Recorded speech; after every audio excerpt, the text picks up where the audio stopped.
My name's Linda Smith, and I am one of the committee members for Summer Forum. It falls to me to introduce the program today.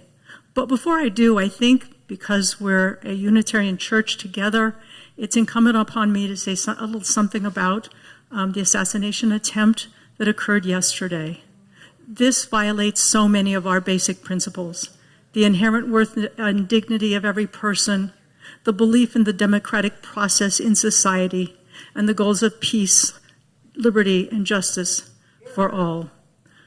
We deeply regret that event. Some in the past have argued that as a nation we began in violence, and one may need to undertake violence to engage in a revolution. This is so contrary to our history as a nation. Although, as the Utah Supreme Court said in its opinion this week, upholding the gerrymandering case, the League of Women Voters versus the state legislature, our founding fathers and philosophers that came before them theorized that all power comes from the people, and the people were justified in overthrowing a tyrant. But once we've had a democratic government, violence is no longer appropriate. Instead, in our democracy, the people have a right to govern through constitutional processes, meaning the vote. So the proper response is never violence, is always engaging in the democratic process and voting. Now let me turn to our talk today, which will be a little less heavy than that just was. But before I introduce our speakers, Kathryn Ann is here with us to give a chalice lighting. And we're going to combine our talents here.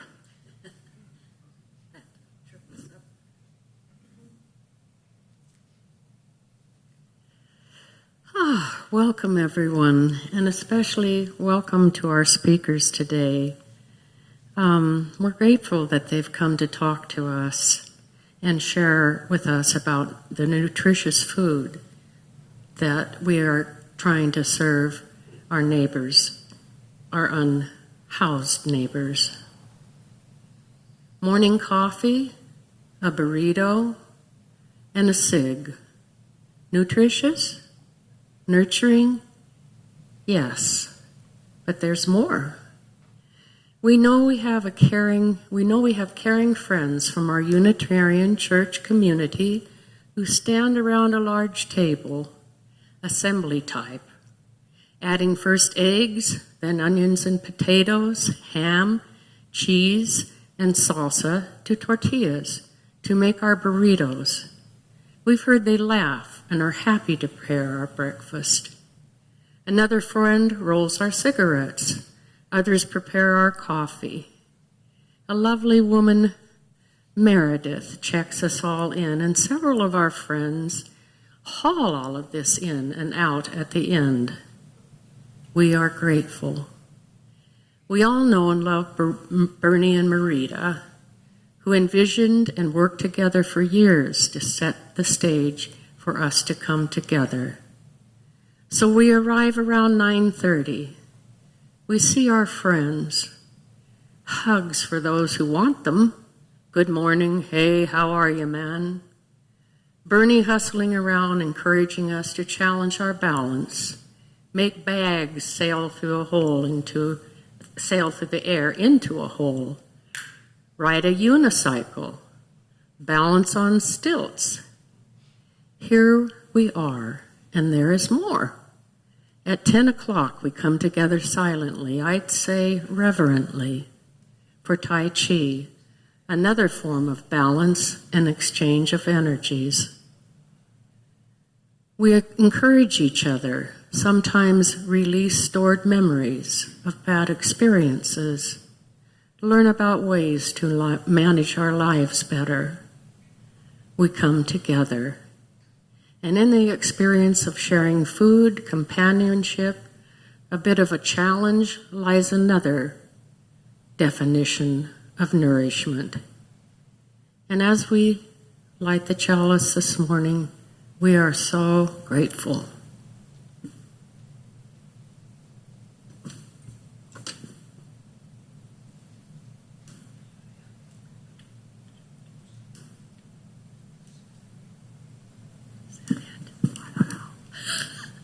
Little problem here.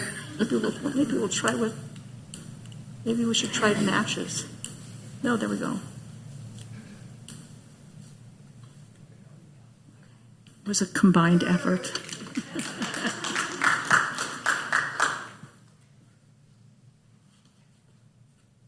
Thank you, Kathryn Ann. And now let me introduce our speakers. Our speakers are Professor Shannon Jones and Jackie Rodabaugh. Professor Shannon Jones is an associate clinical professor in the Nutrition and Integrative Physiology Department at the University of Utah. As such, she is also the director of the U of U Center for Community Nutrition and the project lead in the Homeless Health and Wellness Project. The Center for Community Nutrition creates innovative ways to overcome the barriers to healthful eating, working with local community members experiencing homelessness, homeless service providers, public schools, and other local organizations such as Wasatch Community Gardens. Professor Jones has received many awards and recognitions, and specifically the Distinguished Faculty Service Award in 2023. She will speak first. After Professor Jones' talk, Jackie Rodabaugh will share with us her insights. Jackie received a bachelor's degree in exercise science with a minor in health from Ithaca College and an MS in health science with a concentration in health promotion and education. After college, she worked for 6 years at the International Rescue Committee's Spice Kitchen Incubator program. Currently, she is the Job Training Program Director at Wasatch Community Garden. She grew up in rural Pennsylvania and says the outdoor world satisfies her curious mind, and getting dirty has never been a problem for her. She loves learning how food connects us to one another and how it can create a more inclusive, healthy, and happy community. Welcome to you both.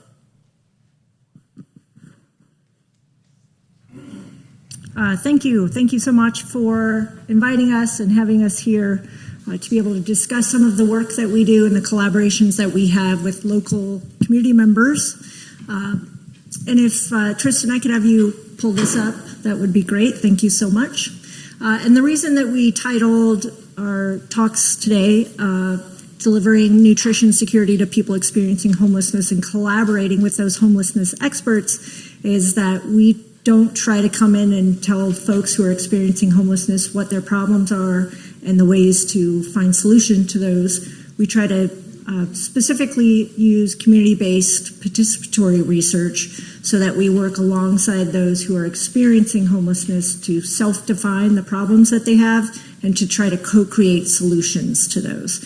And so really, when we're talking about collaborating with experts, we're really talking about the folks who themselves are experiencing homelessness and know the ins and outs of what that looks like for them on a daily basis. I, of course, like to talk about my funders. I don't have any conflicts of interest and financial services to talk about. Currently, my programming is funded through the university's Driving Out Diabetes initiative, so we're predominantly working on preventing and mitigating diabetes, which is a huge issue, particularly for folks who are experiencing homelessness. And then also funded through the Health Sciences program up at the university and the Larry H. and Gail Miller Family Foundation, which started the DODI, is what we call the Driving Out Diabetes Initiative. And then we have received some other funding as well. So some of the reasons that talking about nutrition are really important for folks who are experiencing homelessness is that they also often have co-occurring food insecurity, meaning that they don't have an access to nutritious foods. And so we see a lot of folks who have really high rates of chronic diet-related diseases, including strokes, cancers, and other issues. And that, of course, is often exacerbated and existing into being rehoused. So there is research that even when folks get housed after experiencing homelessness, they still often don't have an access to nutritious food. I know this is a little hard for folks to probably see in the back, but to give a visual reference of what this looks like for folks. So these are donuts and other pastries that are often donated to homeless folks, particularly to homeless service organizations. So these are 4 consecutive weeks that I was at the Road Homes Midvale Family Resource Center, which is the state's primary emergency shelter for families experiencing homelessness in Utah.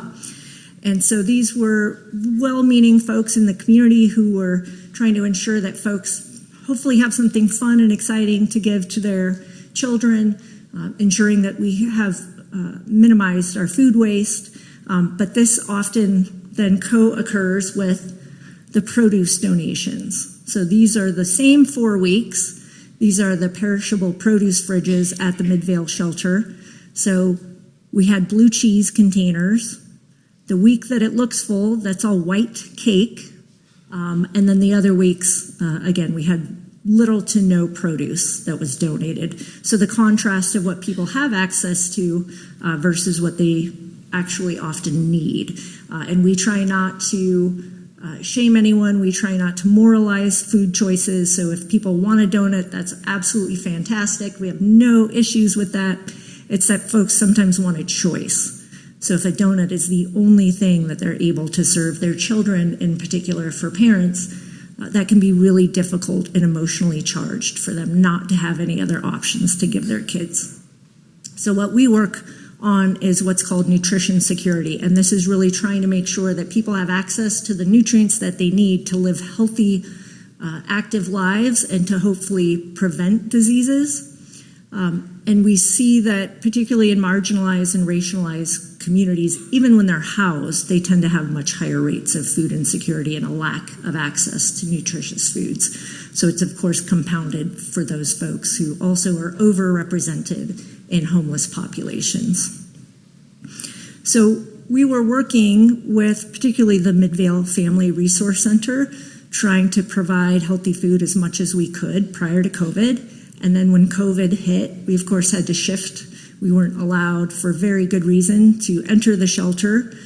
We weren't allowed to do any of our programming in the shelter. And so we actually got a call from the Road Home asking if we would be willing to do a community garden at the Road Home's Palmer Court facility, which is right downtown. So it's permanent supportive housing for folks who have experienced chronic homelessness and whose head of household has at least one disability. And so I said, well, I love gardening. I'm more than happy to help. It's not exactly what I do for a living, but luckily I know some great folks who happen to do that. So again, it's a little washed out and hard to see, but at different points they had folks install a community garden. So they ripped up a portion of their grass, but it sounds as though maybe some folks here have had some similar experience.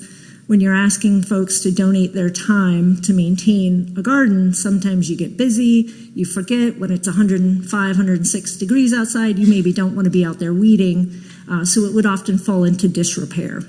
But again, these are folks who often don't have access to nutritious foods. So I called my great friends at Wasatch Community Gardens to say, is there a way we could run this community garden together? And James Loomis, who is their Director of Agricultural Operations, and the one who started the job training program for women experiencing homelessness, had the great idea of saying, what if we were able to pay the women who've graduated from our farm-based job training program to maintain the community garden? They get a leadership position within that community. They can mentor folks. They can talk about the transitions and some of the experiences and access to healthy foods prior to working at the farm and having those kinds of daily access to organic local foods, and what that looked like and how that instantiated some of this stability in their lives. So we were able to take that community garden, turned it into a really beautiful, hopefully now safer space. We had a lot of issues with folks who were unsheltered using this area for showering, for the bathroom. And so while we, again, certainly want folks to have access to those things, it's been a bit of a conflict negotiation in terms of making sure that we have a safe space for the residents and children to also be out there. And luckily we have a very respectful environment. We now have one of the women who graduated from the job training program who runs this. She's there at least 3 days a week. We pay her $15 an hour for her time and her labor. Again, she mentors not only the residents, but our students. So we have a lot of pre-professional health students, whether they're pre-med, pre-dental, pharmacy, registered dietitians who will come down, and they are able to work with the residents and with this wonderful woman who runs the garden for us. And they're able to talk about some of those challenges again and ways that we can work with folks to figure out what their needs are and how we can address those. So the key thing we were also able to do is, in exchange for the amount that we pay these women, since Wasatch Community Gardens doesn't sell produce, they don't want to compete with for-profit farmers, they only donate that produce. So I take my e-bike, bike down to the farm. The women at the farm, it's all organic, certified organic. They harvest and wash and package the produce either the day before I pick it up or the morning of. Then I drive it over and deliver it to the shelters, stock the pantries. Again, it's all organic produce. It's only grade A, so it is literally the type of produce you would find at Whole Foods, but all of the residents get that for free. And so we're able to keep that money and employment in the local community with these women, and then we're able to actually get healthy local food to these folks who otherwise would not have access. And so again, the contrast of what these had looked like when we think about the access to only donuts or pastries, again, not to moralize those, but to ensure that folks can actually have a choice, and to be able to go from these types of pantry staples to these types of pantry staples. And we've seen a lot of really positive results, and we're currently still collecting data on the outcomes. We've also been able to partner with a wonderful local nonprofit called Wasteless Solutions. They take food that's healthy, that's otherwise going to be sent to the landfill, and they're able to repurpose that and deliver it to recipients who are in need of food. One of the programs we ran last summer, we were able to take food, so it's often coming from caterers, might be coming from the convention center. Sometimes they'll have a convention of 15 to 30,000 people per day. They're serving 3 meals a day plus snacks and coffee, which you can imagine is a high volume of food, and there's often leftover food. That was all going in the garbage. So Wasteless Solutions now takes that food, they find the recipients who would like that food, and they coordinate the drop-off. So we were able to take that food, rent a kitchen, hire a chef, and turn that food into family-sized meals and deliver that to the Midvale Family Resource Center. So 80 meals a week sounds like a lot, but there are usually around 50 families there on any given week. So we're getting them 1 or 2 meals a day for the week. But the structural issues that folks are facing trying to feed their family while in shelter, it's a huge bonus. Again, it's a climate-friendly way to address some of our overproduction of food, and ensuring that the folks who are experiencing homelessness are able to say what it is that they want, how they want it. Sometimes we show up with spinach and broccoli, and folks will say, no thanks. My kids will not eat that. And again, that's fine. We try to bring what they would like and have options. A lot of this work resulted in a really fantastic project. We got funding from the National Science Foundation, the Departments of Energy and Homeland Security. Strange bedfellows, I know. But we're able to work with, again, these experts in homelessness. We've got Lynette, who you'll see very shortly on a video. She's a graduate of the job training program. She, along with James Loomis, who is the farm director of agricultural operations, they were able to work with us as co-researchers and co-investigators on our National Science Foundation grant to study what it is about these types of programs work and how the programming coalesces to help people transition out of homelessness into stable employment and housing. And so, again, they were able to operate on par with folks with multiple advanced degrees and decades of experience in higher education and research, and considered and compensated as experts at the same level. Obviously, very different expertise. So we spent about a year aggregating people together. We operated community advisory boards, so we met at different shelters and resource centers. We had guided discussions and conversations where we were trying to get to the root mechanisms through which these programs work to help women transition out of homelessness, to be able to become stable in different aspects of their lives, to be able to contribute to the local community, and again, of course, to be producing this wonderful local organic produce that's going back to folks who don't have access to this. And so I will hopefully let them speak for themselves about this project and some of the outcomes they've found from the program Jackie will talk about. I was at the road home for 5 years, about 3.5 years before I got a job here, but I needed a change from what I was doing at the shelter. I was rolling cigarettes and selling cigarettes, but I wanted to work. I was right behind the farm when they found me in a tent.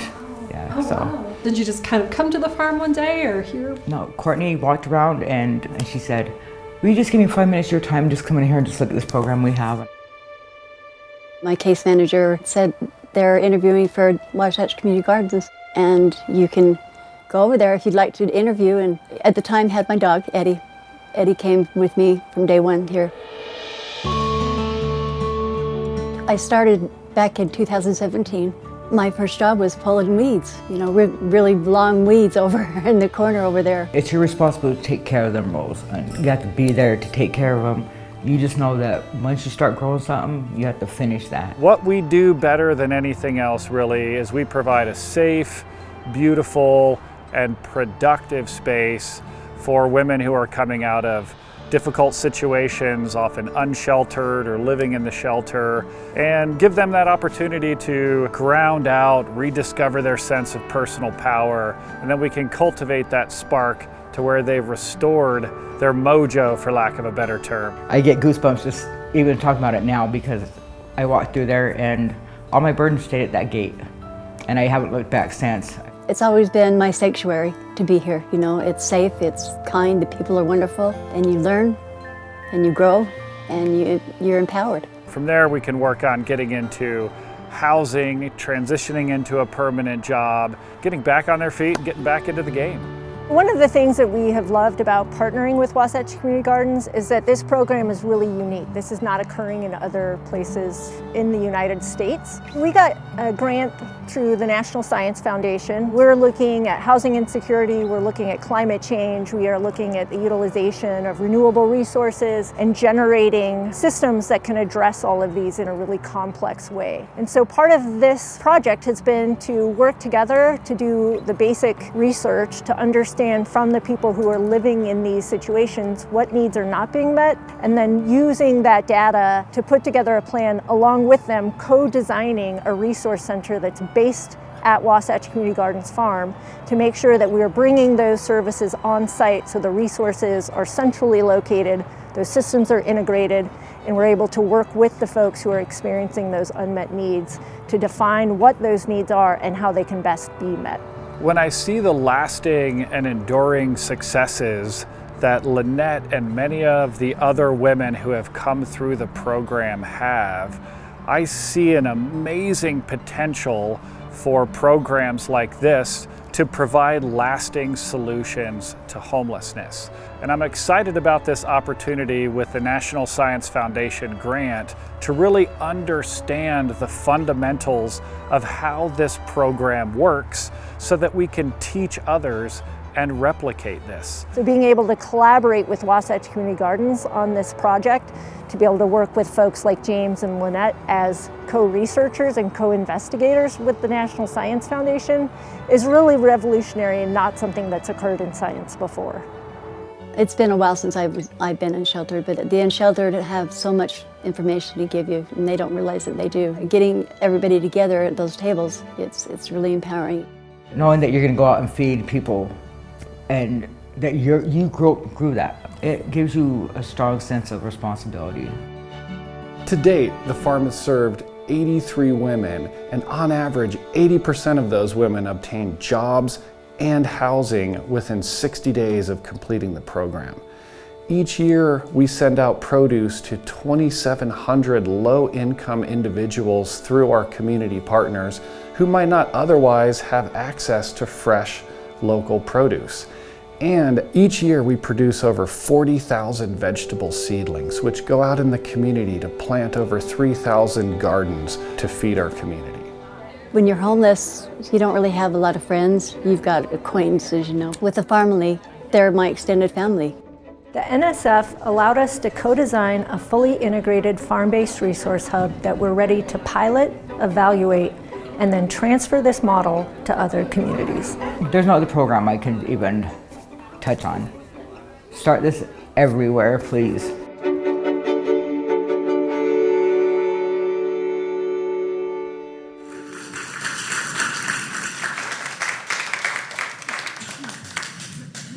So in closing, of course, it's wonderful to hear from the ladies themselves about the successes that they've had and the ways in which the program has changed their lives and improved the way that they see themselves and see the world, and understand that there are so many folks who care for them and love for them and want the best for them. And certainly that none of this work could happen without such wonderful community partners. So we partner, of course, with Wasatch Community Gardens. We partner with Homeless Services, the providers, Volunteers of America, Utah, the Road Home, Switchpoint, and then, of course, the funding that I receive from our generous donors who allow us to do this type of work. My one ask is, if you are interested in getting involved, we'll certainly have a Q&A at the end, and you can ask any questions about how to get involved, but certainly anytime you're interested in supporting the great work that these community partners are doing is highly valued. And with that, I will pass it over to Jackie.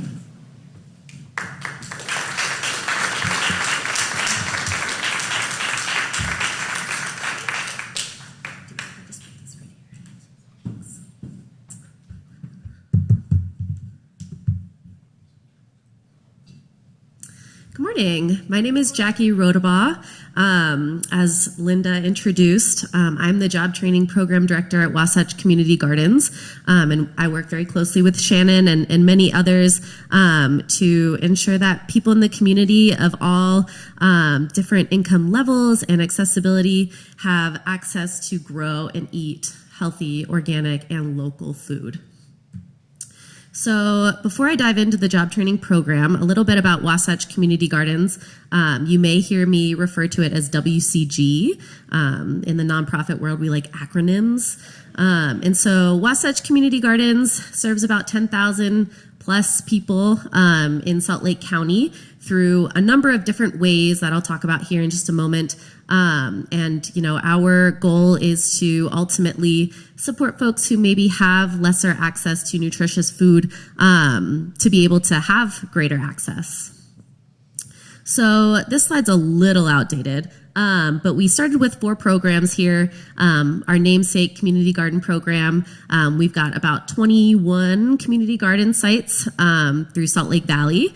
We have a youth and school program providing education to young folks through forms of field trips and summer camps. We have a community education program, which is our adult learning. It's very hands-on, very exciting if you find yourself in the gardening world. There's tons of resources there. The job training program, which we'll talk about here a little bit more. And then we have added a couple of new programs in the last year. One has been very ongoing, but recategorized to a program, our volunteer program. Again, a great way to get out into the gardens, into the community. And then recently we've launched an advocacy and justice program because Wasatch Community Gardens was founded on this idea of food justice. We've created this program to better understand what the needs in the community are from a number of different folks who maybe aren't receiving or aren't accessing our programming right now, to ensure that we understand what the needs are for many, many people and how we can best address them, give them a seat at the table, and have their voices be heard. So our job training program, we are a small but mighty team. As I mentioned, I'm the job training program director. We do have a case manager on our team. Her name is Jen. She works full-time with women on our team, but also, as Lynette mentioned in that video, our extended family, which we'll talk about in a minute. And then Amber, she's our Green Phoenix Farm site manager. And so she is responsible for all of the growing and harvesting and basically managing our team, who is part of this job training program on a day-to-day basis. You may also hear me say green team or team, though that can refer to women who are participating in the job training program. So if you hear that, that's what I'm speaking of. So the job training program supports women who are facing or experiencing homelessness, as well as other low-income folks in the community, to have access to transitional employment, as well as advocacy, another person in their corner, and nutritious food access. Typically on our job training program, we operate in 2 seasons. We have a fall season and a spring season. Each season we look to bring on anywhere between 8 and 10 women in the community who are currently unsheltered, living in shelter, folks who are recently rehoused. As Shannon mentioned, many folks in that transition period also need continued support, and folks who are otherwise extremely low income, working through a number of barriers to get back to work. So in this recruitment time of our season, which we are in the thick of it right now, it's one of my favorite times of the year, we are talking to everybody. We are on the streets, boots on the ground, trying to get folks interested in this program and do what we call Taste of the Farm Days, which is an opportunity for women to come down to the farm, give it a try, no strings attached. It's about 2 hours, and we try to jam pack a full workday into just 2 hours. And just allow people to have the experience and decide for themselves if it's something that they want to pursue. Once we bring on our team, they work part-time, about 25 hours a week, and our program is about 16 weeks long. Most of the time, women are working on the farm. They are learning how to grow and manage an organic farm. They're harvesting, they're planting, they're composting. We're looking at bugs. We're doing all the fun stuff. But they're also involved in this Nourish programming. And this is where we pull the team away from the farming to really sit down and work as a team to build different soft skills, to start working on job readiness, to start understanding what people's needs are and how, as a team, we can support one another to overcome different barriers that we're maybe working through. So that Nourish programming can be anything from, let's draft your resume, let's figure out what it is that, your values are in a workplace so we can find that place, all the way up to how do we set boundaries with people in your life, right? Or your new boss. Or we might be doing some art projects and some art therapy and healing that way. So that Nourish programming is typically a place where we practice, we learn, and then we take those skills out into the farm to, again, continue practicing with folks around you who understand that we're all just trying to do our best. We're all just practicing.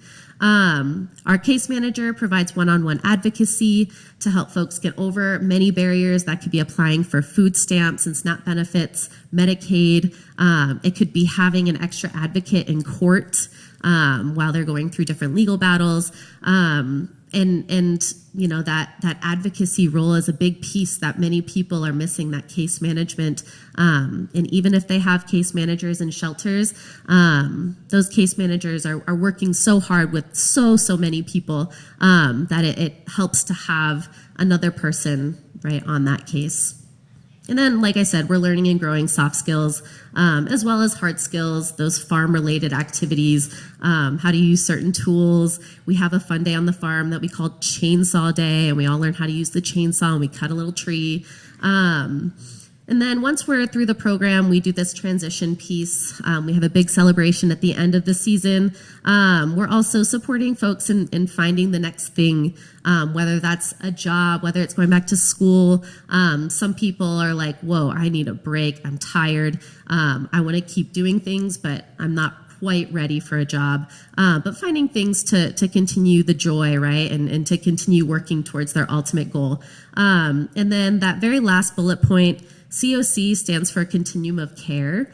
We have this incredible opportunity to continue supporting women who have gone through this program and who transition and graduate out through Continuum of Care. That means, once they are done with this program, it's not like, we'll see you later. It's more of, come back. Let's continue to engage. What else do you need? Where can we support? Know that you always have this physical space, but you also always have this company and this network. And that's where the Farmily comes in. Farmily is our collective term for all those women who have come through this program and this incredible support network for women, because I think we can all probably understand we can't get a whole lot done alone. And as Lynette mentioned, you don't tend to have a whole lot of friends, especially as adults. Making new friends can be really hard. But this Farmily engagement provides that extensive network and greater support for women in this situation. So very briefly, our Nourish workshops. Nourish is actually an acronym, and it's really nice. It came from a woman who studies dietitianary practices and mental health, and so she brought this to our attention through a TED Talk, as knowledge transfers that way. And she came up with this idea of Nourish, and all of these activities are meant to stimulate the kind of happy centers in our brains, to bring us back to wonder, to bring us back to, feeling just a little bit better maybe. And so Nourish is very easy to accomplish at the farm every day. Notice nature. We're always looking at things. We're playing with the bugs, the chickens. Observe your breath. We start each morning on the clock with a little bit of yoga, a little bit of meditation, breath work, uniting with others. Most of our goals on the farm are team goals, and being able to work together with others is a big skill. Replenish with food. Of course, we're growing food, but we're also eating it. We have lunch every day at the farm. It's often food that we are growing or have grown, something we've preserved from the season prior. Initiate movement, again, that yoga piece, but also recognizing that the farm is a physically intense job, right? And we all know that movement helps us feel a little bit better. We sit in stillness. We take moments to just come back to our breath. We do what we call take 5, where if you're having a moment or a day and you need to take 5, step away for 5, just be, and then come back to work after you've found your center again. And then harness creativity. Not only do we do art therapy, we also find creativity in other ways, things like stacking bricks, or things like how we are planting, different color lettuces in the bed, right? There's other ways to be creative than just drawing, painting, those sorts of things. So Nourish is a big part of our culture at the farm, and it's very easy to do when you're in the right spaces, but I invite each of y'all to take away hopefully 1 or 2 of these things and just put it into your daily or regular practice.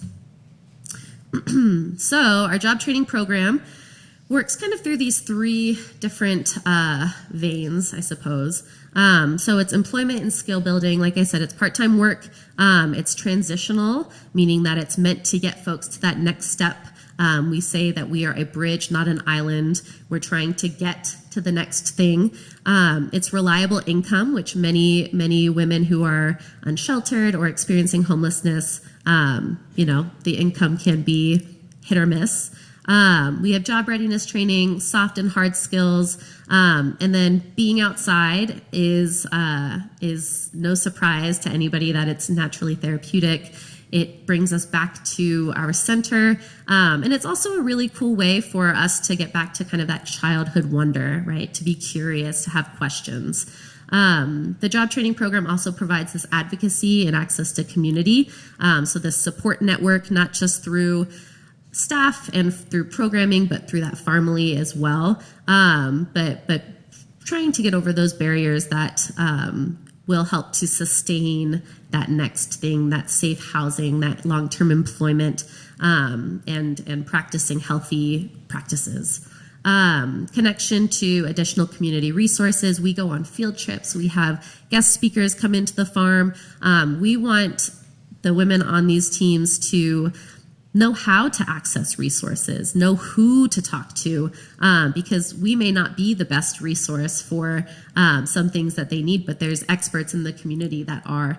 And then a psychologically informed environment, somewhere that's safe. We have a closed gate policy. Women on our team are coming to work every day, and that is it. We have visitors here and there that we make sure that the women are given the heads up. We don't just let anybody wander in, but we also create these spaces on the farm where they can gather and feel safe. And this farm and our new farm is built off of those ideas and concepts from women on our teams prior to what spaces are comfy, what spaces are safe, and where did they most feel grounded, I suppose. And then, of course, local food access. We have lunch every day. We share a lot of recipes. We have folks come in and teach about nutrition and do hands-on workshops around cooking and preserving food. We offer high-quality, healthy food to the community. As Shannon showed, for example, we donate the majority of the produce that we grow at the farm out into the community with a focus on kids and folks with disabilities. A lot of what we grow are little snacky things that kids are excited about: grapes, cherry tomatoes, those cute little picnic peppers.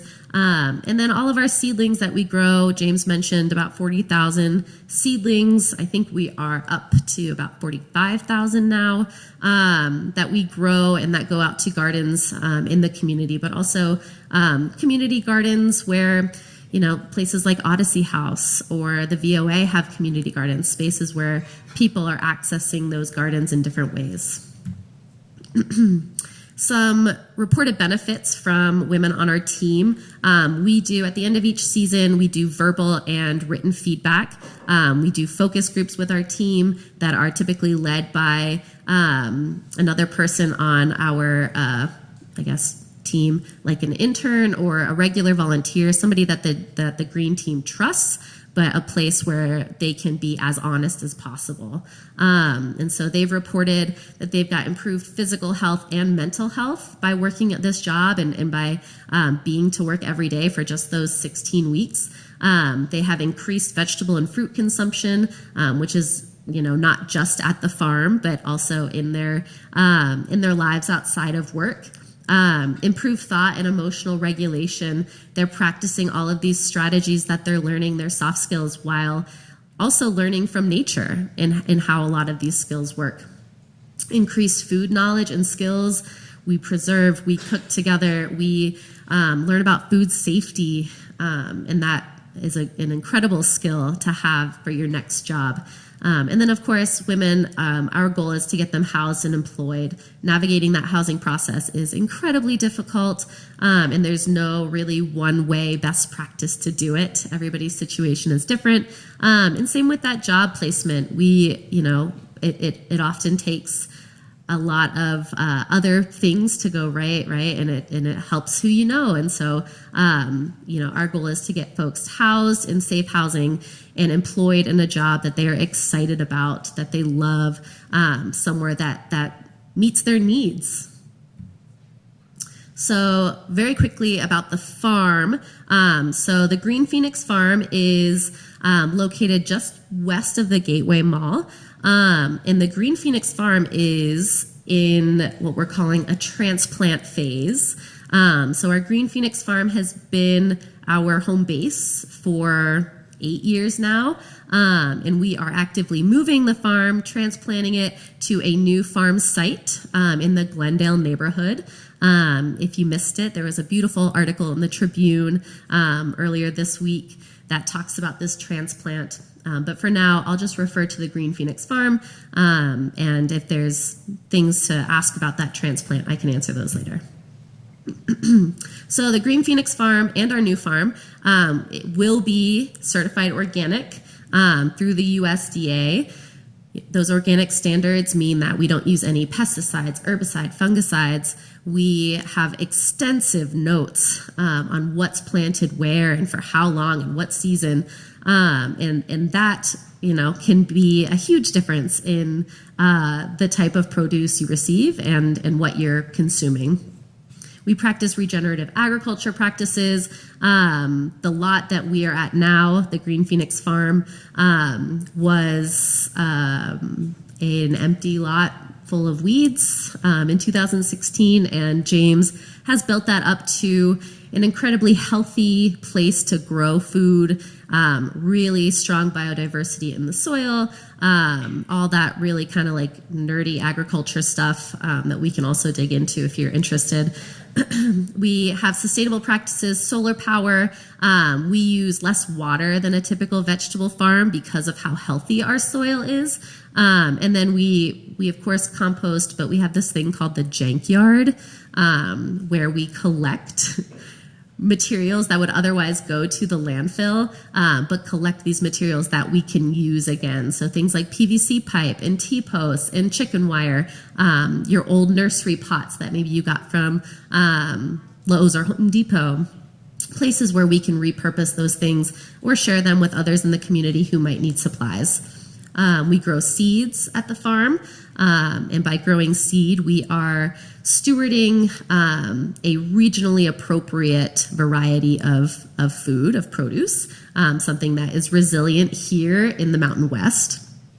And then, of course, the local consumption of food, trying our best to keep food local and eliminate any type of, as much as we can, carbon footprint when it comes to transporting the food, when it comes to, how we're growing the food. Often those practices create consequences that are associated with folks of lower income already. And so we want to continue to grow and practice sustainable practices when it comes to consuming food.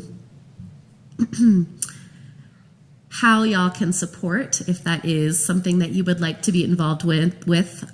We have a number of really cool opportunities with Wasatch Community Gardens, as well as the job training program.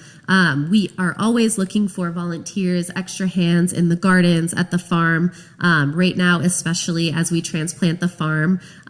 If you've ever wondered what it's like to build a farm, you're welcome to come learn and help us out. We're building garden beds. We are putting in water. We're doing all the things that from the ground up at this point. We're going to be building some greenhouses, and it's a lot of fun. You can also, if you have a skill or you have an activity or something that you would like to share with the Green Team, we love having guests come in and facilitate workshops or even act as another set of eyes for a resume, help us with interview preparations. There's lots of ways to get involved in that more skill-based one-on-one capacity. You can donate. We try to provide women on the team with all the things they'll need to be successful in this job, things like footwear and the appropriate clothing for the season. And we often do that through a number of community partners, but shoes are really, really hard to come by. And then, if you are in a position where you can hire Green Team members, or folks who are hiring, it doesn't hurt to shoot me a message with this person's hiring, or we would love to see somebody in this role. We understand that not every person is fit for every position, but it's nice to see what's happening out there and understand where we can support women in growing their skills to ultimately get to a job that maybe they didn't know about before. And so I would love to share information with any of y'all if you're in any of these positions to support. I think that's all for me. Thanks. Are there questions from the audience here?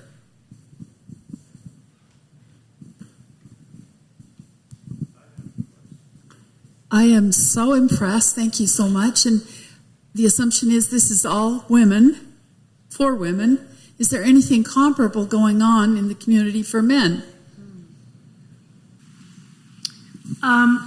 That's a really great question. So one of the reasons that there are more programs like this, often focusing on women, is that the majority of women and children who enter homelessness in the United States come from a situation of domestic violence, many of whom have not had the economic support and education that they might need to be self-sufficient or to be able to support themselves and their children.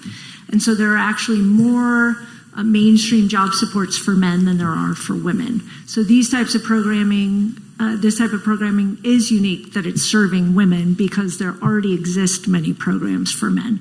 Some of them here locally would be more geared within the criminal justice system. So for example, there's a growing program both at the state prison for men and women. Oxbow County Jail actually has a farm, so they have a farm training program as part of their services there. But there is a disproportionate need among those who identify as females. So I don't know if you have anything to add to that. I know that's not exactly probably the best answer you're looking for, but that's the rationale. No, I think that was good. In terms of programming, we started this program to support women in the community. Also recognizing that our Green Phoenix farm was always going to move. And so we were expected to be at that site for about 3 years. And we've been there since 2016. And so a lot of things have been temporary. So what I will say is with our new farm site, we do have goals to support more people in the community, however they identify.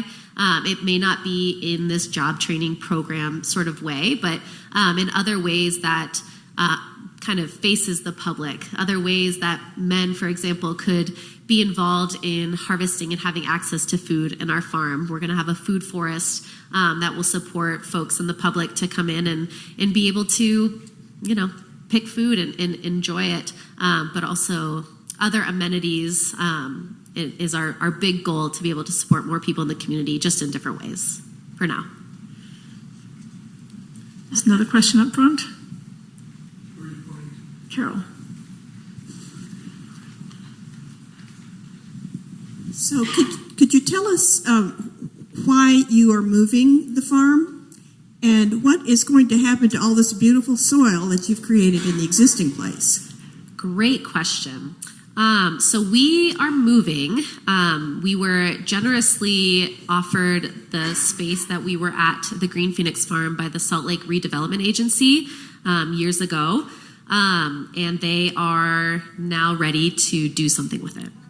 In terms of the soil, I'm glad you asked that question because we've worked really hard to make that soil really, really good. So we've actually had some equipment come in and scoop it all up. And we ran it through a sifter and got it delivered to our new farm site where it will be repurposed and continue to grow really good food. We're going to use as much as we can from that farm site. We've got a lot of really lovely trees and things that I imagine will not remain once RDA is active on it. And so, we're going to do whatever we can to keep the supplies and the things that, have been beneficial for us there at our new site too. The trees too. Hopefully, yes. Yes. Do we have any questions online, Tristan? No, they're just all happy.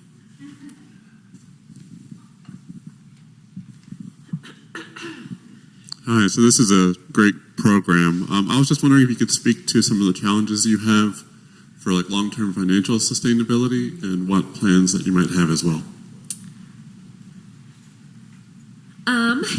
So in terms of the job training program, we are primarily funded through grants, which again is not unusual for nonprofits. However, we do have ideas in the pipeline for how we can maybe start creating some revenue streams. again, I think a big part of where we've kind of paused on that is knowing that we didn't want to create a whole lot of infrastructure in a place where we were going to always be moving. So with our new farm site, and then we actually have a second farm site also on the west side in the works. Those two big farm spaces are going to be places for hopefully some social enterprise. We've got a farm incubator program coming online as well that will be incredibly low barrier, low cost, because the goal is to get more folks into farming and growing, but other ways that we can find creative revenue streams that don't necessarily ask for only donations, or, we don't want to ask participants to pay a bunch of fees, because that kind of defeats the purpose. So, I think there's a lot of room for us to grow those ideas now that we are going to be set somewhere for a long, long time. And I will answer that on part of my programming. So we received very generous initial support from the Miller Family Foundation, though that funding has run out. So I have funding for 2 more years for our programs. I have 5 different statewide programs that we run that are all childhood diabetes prevention programs. And after 2 years, those programs all go away. So this type of collaboration and this programming will go away in 2 years if we're not able to secure more funding. So similarly, we write a lot of grants. Those who might be more familiar with the research space, it's predominantly funded through grants and philanthropy, though of course being beholden to philanthropists can sometimes be challenging. I need to be a little careful about what I say, but for example, our initial funding from the Miller Family Foundation came because those who maybe are not as familiar with the Millers, Larry H. Miller, he owned the Jazz. He got his money through car dealerships and other essentially venture funding, probably before that was a thing, but ended up working himself to death. He died a very painful, awful, prolonged death from diabetes. So someone with every resource in the world still managed to end up with limb amputations, going blind, cognitive difficulties, and being completely bedridden. So initially the idea was that the Millers might want to be to diabetes what the Huntsmans are to cancer. And that shifted to the point that the Miller Enterprise Group bought into Swig, so the soft drink companies that are very big in Utah, very sugar-based. So I think they've sort of pivoted away from working to prevent diabetes. So those are some of the ways that we have to navigate how we fund these types of projects. So we're very hopeful that we'll be able to do that, being able to secure some funding like our National Science Foundation project was fantastic. Though we worked for a year on that project and essentially ended up paying to do the project. We got $25,000 of funding for a year of work across all folks involved. So it is a very different space to work in research when folks, I think there's a lot of funding and things are well established. They certainly can be, but particularly working with underserved and marginalized communities, there's not as much need from a funder perspective to look at those root causes. And I think it's also very complicated. So providing food is obviously not going to solve homelessness, but it's a really great way to intervene in folks' lives and be able to provide care for them. But it's also very hard to study population for various reasons. I think we'll have one final question. Mark, over there. And then some announcements before coffee. Thank you so much for addressing us today. Excellent programs. I'm curious as to how you match up the food that you get from the conventions, the excess food, with the people in need. And secondly, is there a way you can sell some of these 45,000 plant starts at a roadside stand or the produce without getting in trouble with competing with farmers? So I'll take the first question and let Jackie take the second. So in terms of matching food that is rescued and diverted from the landfill, so that, as I mentioned, the organization that I work with is Wasteless Solutions. So it's a local nonprofit. A woman who was working full-time saw the need, and while working full-time started a nonprofit and was also working there full-time. And so there's a web-based platform called Food Rescue US. And so this is a platform that they use where any individual can register as a volunteer, and then on the to do food reclamation deliveries, and then on the back end, Wasteless Solutions coordinates who has the food, how much, what is being provided, and then they contact recipients to see if their organization has a need for that food, can accept the volume of food, and if there are any particulars. And so they do all of that on the back end. So anyone in our community can go to their website, register as a volunteer. There's no commitment, but you can look at what's available to pick up and drop off. And so they do all of that. You just need to look at the... Is that a national program or a local program? So it's a program that actually started. It was a platform that an undergraduate student at Notre Dame started about a decade ago. And it did well enough at Notre Dame football games where they were able to often divert tens of thousands of hot dogs to low-income community members. And folks heard about it and realized that that could probably be a much larger platform in other places. So they pay a fee to be able to operate that platform, but it is available in any place in the United States that's willing to use it. And so then they, again, coordinate, because part of the matchup is, how would you maybe take 10,000 meals on a Saturday and start calling people to figure it out? So they do all of that well in advance and then coordinate very dynamically with both the donors and the recipients to make sure that it's food safe, it's brought down to a proper temperature, that it can be transported, that they have the vehicles and the people power to be able to move it. And so they do all of that on the back end. So as I mentioned, anyone can get online, and if you have a free hour, even one day out of the year that you can say, I can drive over and pick that up at the road home and drop it off at whatever location. The name again is Food Rescue USA? Food Rescue US, and you can also just find it through their website, which is wastelesssolutions.org. And that's local. It's local. The woman who did Wasteless Solutions is local. Yep. I've been to a presentation. Yes, she's great. And then to address your question about the seedlings and the plants, I'm glad you brought that up because I don't think that we mentioned it. The majority of those, like 45,000 seedlings, are actually sold. We have an annual spring plant sale that typically happens on Mother's Day weekend each year, where we set up shop. We've been working over here at Rowland Hall the last, maybe 15 years or so, doing our spring plant sale there. And so the income from that plant sale does support a lot of the organization. It's a big part of our budget. And I think we're looking to understand how we can continue to grow that plant sale. We pretty much sold out of everything this year, which was incredible. But that is one way that we have income for the organization as a whole coming in.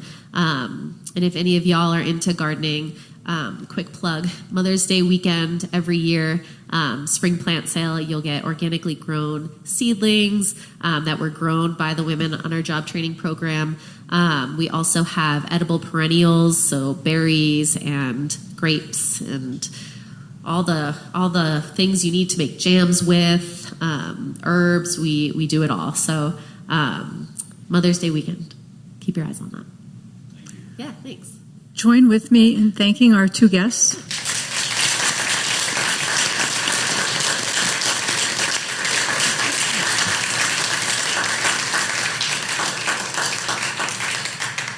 And now some important announcements. Summer Forum will continue at 10 o'clock live and on Zoom through August 18th. Next week, we're going to hear about saving the Great Salt Lake. So come back, y'all. During July and until Sunday, August 11th, there is also a summer sundown service each Sunday that Reverend Monica leads and Jim Thornburg provides the guitar music. You can come for a potluck at 5:30 and the service starts at 6:15. Speaking of food, during July, we are partnering with the Crossroads Urban Center, undertaking the Golden Celery Challenge. Whatever church collects the most weight in cans, boxes, cans are better than boxes, right? Peanut butter, soup, chili, over the month of July, compared to the number of people attending the church services, wins the Golden Celery Award. Last year, it was the Lutheran Church down the street on 4th. So every Sunday, come back and bring cans. There is a bin right in that next room. Put your cans in the bin. And I drive it down to Crossroads, and they weigh it. Last Sunday, we donated, I think, 56 pounds of food. We need to do better if we are to compete with the other religions. The Methodists, I think, take their whole social justice budget and go out and buy things in bulk and come with a truck. So we're not going to be that crass. So that's an important announcement, given that we're all thinking about food. The Crossroads Urban Center pantry serves families and homeless individuals and low-income individuals, and their needs have increased and increased this year. Y'all know that, anyway, come and bring cans next week. Also, during coffee hour, visit the environmental ministry table. Learn about Victor. This is a teaser, so you have to go and learn about Victor. And see examples of xeriscape yards that people in this congregation have created. Next announcement is there are many things going on. You can find out about them on our website, www.slcuu.org, right? slcuu.org. In particular, Circle Suppers, Women's Circle, 30s and 40s and Thriving. The Environmental Ministry Book Discussion Group, a camping trip in August, 16th to the 18th, and Derek Gersdorf, our Director of Religious Education, is having 2 adult RE sessions on Thursday, August 15th at 6:30. There will be a discussion group of My Octopus Teacher. You have to watch the film first, but if you haven't, it's a good film. Or the next Thursday, August 22nd at 6:30 p.m., there will be discussion of a book, God, Human, Animal, Machine. You have to read that book first. You can find out about Derek's classes on our website and sign up for them. I think that's the end of announcements. I will extinguish the challenge and thank you all for joining us.